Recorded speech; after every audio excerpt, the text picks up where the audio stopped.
Sometimes things don't go as planned. Gavin Gear here from UltimateReloader.com. That was the case with this project. This is my HOWA 1500 6mm Creedmoor rifle that started out as a heavy barreled action from Brownells. I built it on a KRG Bravo chassis, which I really like. The problem was when I went to go shoot the rifle, it would not group consistently. You're going to want to see my other story called Rebarrel at 300 rounds? Question mark. What's going on with this rifle? I thought to myself. I tried all sorts of things. I tried different muzzle accessories, no muzzle accessory with a brake. I tried factory loads. This Hornady 108 grain ELDM ammo. It would shoot about 1 MOA. I tried load development. I tried just about everything, a different scope included, to see if I could get this rifle to shoot. I did get a couple groups out of quite a bit of testing that were down around a half MOA, but it would not do that consistently. And if I'm going to use this rifle for something like a PRS match, I need sub half MOA consistent performance. So I embarked on a journey to get this rifle back from the dead and to get it to perform the way that I wanted it to. And that involved multiple things that I'm going to go through in this video. I'm not quite done, but I'm getting some good results. The rifle is shooting now about quarter MOA, and that is a huge improvement over where things were at in the beginning. But I have more testing to do, including load development. So let me walk you through some of the things I did. The first was to work with international barrels to get a barrel blank. I decided I'm going to rebarrel it. I measured the two lands distance for my hand loads, and I think I was typically seating something like 100 thou off the lands or something like that. It was just way too much freebore. It was 120, something like that, compared to what I would want. So I thought I'm going to rebarrel, and International Barrels spec'd out this fluted 24-inch finished 1 7.5 twist button rifled barrel blank with heavy contour, and that was a good first step. And then it was, what reamer am I going to use? Now this time I thought, what if I played with some custom geometry? So I called up JGS Precision. I talked to Jason Duncan over there down in Coos Bay, Oregon. I sent him some dummy rounds. My reloads that were working the best in this rifle were similar to the Hornady factory 108 ELDM ammo. So we used this and a couple dummy rounds that I sent to JGS as kind of the template for where we wanted to be with the two lands distance free bore and so on and so forth. That led to 6 Creed UR. If you click on that first link in the video description, I'll have some information. I'll have this print that you can see. Basically, the SAMI spec for 6mm Creedmoor with a custom free bore. The free bore ended up being within 7 thousandths of where SAMI was at. So that tells me that the factory barrel is SAMI plus a lot in terms of where the throat, the lead in the throat is located, and what those distances are from the bolt face, which is the reference. So JGS spec'd out this custom spec called 6 Creed UR. This is the chambering reamer. I went with a floating pilot reamer so that I could spec the exact pilot for the bore in the International Barrels blank. And JGS also sent a bunch of those bushings so that I could get just the right fit when it came time to chamber the rifle. So the good thing was I was able to use my Remington 700 action wrench and some bushings that I had for the Brownells barrel vise and break things down. Very quick process on that, very uneventful, which is always good. And I took this takeoff barrel, so this is the factory barrel from HOWA. This is the heavy barreled action from Brownells. And I took some measurements. Now, this is my first HOWA gun build. It's very similar actually to a Remington 700. It's got a counterbore, it's got a protruded bolt nose, So the geometry and the specifics were very similar. Big difference, this is metric threading, the tenon. And it's 26 millimeters by 1.5 millimeter thread pitch, but the muzzle's threaded 5/8 24. So I'll touch on that when I talk about the chambering process. Let me go through that. So I took the barrel blank and I cut about 1 inch off of the breech end and got it dialed in the lathe the way that I typically do, the way Gordy Gritters does it, which is to do a rough dial, do a face, do the pre-drill, and then dial in the throat area where the throat will go once the chambering is done, down to plus or minus about 1/10,000th of an inch, 0.0001. At this point, it was time to do the threading for the tenon. And in this case, I'm using my Precision Matthews PM1440 GT. I did a quick swap of a couple of the gears on the headstock side that are needed when you switch from English to metric, and got ready to roll. Here's how things were different. When you're threading metric threads on a lathe with an English lead screw, the lead screw is what guides the carriage when you're threading, you can't use the half nut lever like you normally would. The half nuts are what engage the carriage to the lead screw, and it's all calibrated, that and the threading dial, to English threads. The good news is it's not hard to work around this issue. What you need to do is keep your half nuts engaged and use forward and reverse spindle and back the tool out each time for each progressive pass for this single point threading. Now, I also used my cross slide stop for this threading operation, and that made each successive pass that much faster to dial in. What you want to do is bring the cross slide back to the same 0 position after you back the tool away, traverse over the threads, and then get ready to thread again. When you hit the stop, you can still use the DRO to get everything set up so that when I hit it, it had about 2/10,000ths of an inch left, and then just torque that cross slide hand wheel just a little bit to bring it down to 0 each time. You then progressively use infeed on the compound. I have my compound set at 29 degrees, so it takes most of the curl off the left, cleans up the right. And after each successive pass, you just stop the lathe. Disengage the spindle and then stomp on the brake right when that single point tool is in the thread relief and it's completely cleared all the threads that you're going to cut. Back the tool out, then just reverse the spindle. So the threading actually went really smooth. I was able to screw the action onto the threaded tenon to confirm my fit and to get everything absolutely perfect.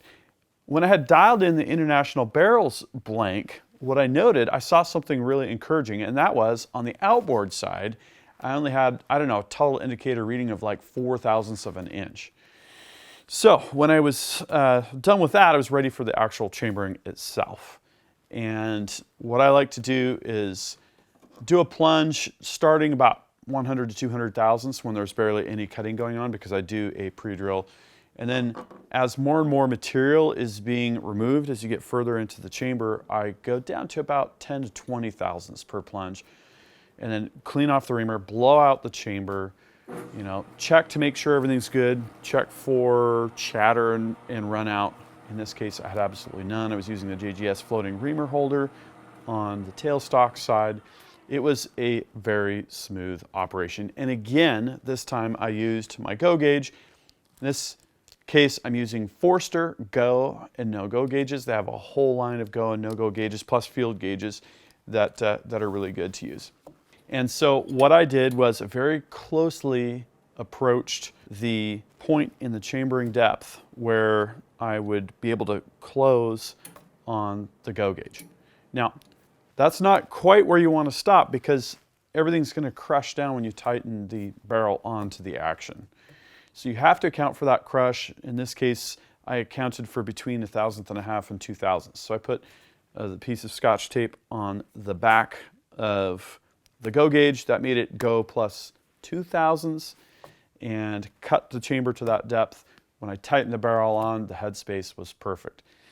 The handle would go all the way down to the bottom with just the slightest resistance at the very bottom with the go gauge with no Scotch tape on the back. I ended up parting off about 2 inches of barrel off of the muzzle end. That brought us our overall length down to 24 inches. Also, I did thread the muzzle 5/8 24 because I'm going to be shooting this rifle with a brake, and I'm going to use a suppressor as I've got here. This is the Silencer Co. Hybrid. And that also went incredibly smooth. So now I've got a rebuilt barreled action. Before I started that whole process, I actually did lap the lugs a little bit. I noticed that with the trigger installed and with the firing pin cocked back, I did have uneven contact on those lugs. I had no contact on one side. So I used some 400 grit lapping compound, lapped those down until I had about 3/4 of engagement on the side that previously wasn't touching. I wanted to go lightly, and 3/4 is plenty to bring things into spec. The more material that you remove, the more you're changing the geometry of the cocking ramp, and you're changing your headspace as well. Now, I don't plan to put this barrel back on. I probably could if I wanted to, but that's another consideration if you're doing a change barrel rifle, is you don't want to mess with the dimensions of your headspace. In this case, I decided to do that. And then the last thing I took a look at is the bedding. I noticed when I took the rifle apart that as I was tightening and loosening the front action screw with minimal torque on the rear action screw, that front action screw torquing process was causing quite a bit of barrel movement. And this is something that I haven't quite figured out yet with the HOWA 1500 flat bottom action. It's got a threaded hole on the integral recoil lug, and that inherently puts some stress in the action when it's tightened down, because basically the area right behind that is acting as a fulcrum, and you're tightening right in front of that. It's going to want to bend the entire action slightly a bit. So I experimented with bedding the bottom of the recoil lug so that it would come down against something solid, and that area had previously bedded where the rear tang portion of the action hits the KRG Bravo stock. I took a very springy, very prone to barrel movement kind of bedding scenario and reduced that to where right now I'm at about 5/1000 of an inch of barrel movement right at the front of the fore end here as you're torquing the screw. So I'm not totally satisfied yet. I'm going to continue working on this a little bit. I clearanced a bit on the sides. This action has a flat profile, straight sides, and it's got a straight sides on the recoil lug as well. So there's kind of like a straight profile all the way down, and that means that when you bed it, it can bind. So I'm still working that out, but a big improvement over how this rifle was just with a dry fit from the factory heavy barreled action and the KRG Bravo stock. I also glued the lug on the bottom that floats in the stock to the rail where it sits to prevent that from moving around as well. Installed scope on the rifle. I'm using a Bushnell Elite Tactical. I screwed on my suppressor and I headed out to the range to break in the barrel. And what I saw was really encouraging. I was shooting suppressed. I started with 3-shot groups and then I moved to 5-shot groups. And just to review, the best previous groups were about half MOA. And with the suppressor and with factory ammo, I was shooting this Federal Gold Medal Sierra Match King 107 Federal Premium ammo. This is target ammo.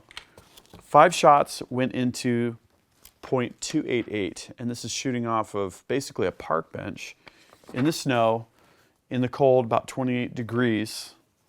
And I was waiting between successive 2-shot strings for the suppressor to cool down and for all of the mirage to go away. It's a bit more of an issue when you get down into those cold temperatures because the suppressor heats up really quick, and that can really create, I was seeing about a 1 MOA shift in the target, and I thought, I gotta wait this out. And I had other similar groups when I was testing this ammo and this rifle. I did take off the suppressor and shoot with a brake and without a brake, And that opened up things a bit, but that was, I believe, because I was shooting 5 shots sequentially within, say, 30 seconds or a minute, something like that. So this rifle is now shooting groups that are half as big as the best groups that I had previously, and that's a huge improvement. There's a couple things I want to do next. First is to upgrade the trigger. This has got the factory hacked trigger. If you go back to my heavy barreled action overview video, I have some trigger scan data of that, and on its minimum safe setting, it's about 2.5 pounds peak force. I was just at the SHOT Show and talked with the folks at the Timney booth, and I said, hey, it looks like you guys have the best aftermarket trigger out there for the HOWA 1500 platform. So I walked away with this HOWA 609. This is a 1.5 to 4 pound aftermarket drop-in trigger. That's the next thing I'm going to do, is going to be to drop in that trigger and run some trigger scans on that. I'll have a separate video on the trigger upgrade. Then it's going to be time to do more shooting, obviously. I will try and work out the bugs with the bedding, but I'm not going to let that prevent me from doing a bit more testing and load development. Once I find a load that shoots as good as this Federal premium factory ammo, but with a better SD, this SD was over 10 feet per second. I'm going to try and get it down under 10 feet per second. Then I'm going to take this rifle out to 1,000 yards where it belongs. And I'll be testing multiple bullets and some Starline brass that I have in both large primer pocket and small primer pocket. So it's been quite a journey to get to this point so far. I'm really happy with the progress that I've made with this rifle. I really like the Mystic Precision bipod. It is incredibly stable. It does require a different shooting technique. You can't load this bipod. It will merely scoot the whole rifle forward, but it gives a super wide stance. And once you get used to how you're going to load it in your shoulder, that's what I was doing instead of loading forward on the bipod. It is absolutely a pleasure. It makes it really easy to get things dialed in and is super stable. I'm also going to try multiple suppressors. We'll look at velocity data, look at performance, and this should end up being a really, really great rifle for something like PRS. But what do you think? Please drop a comment. I'd love to hear your thoughts on my journey with this rifle so far. If you have other suggestions for what I should do, different types of ammo, different types of components and upgrades, please drop a comment. Make sure you're subscribed with notifications, because I'm going to have a lot of 6mm Creedmoor follow-up content. Until next time, happy shooting and happy reloading.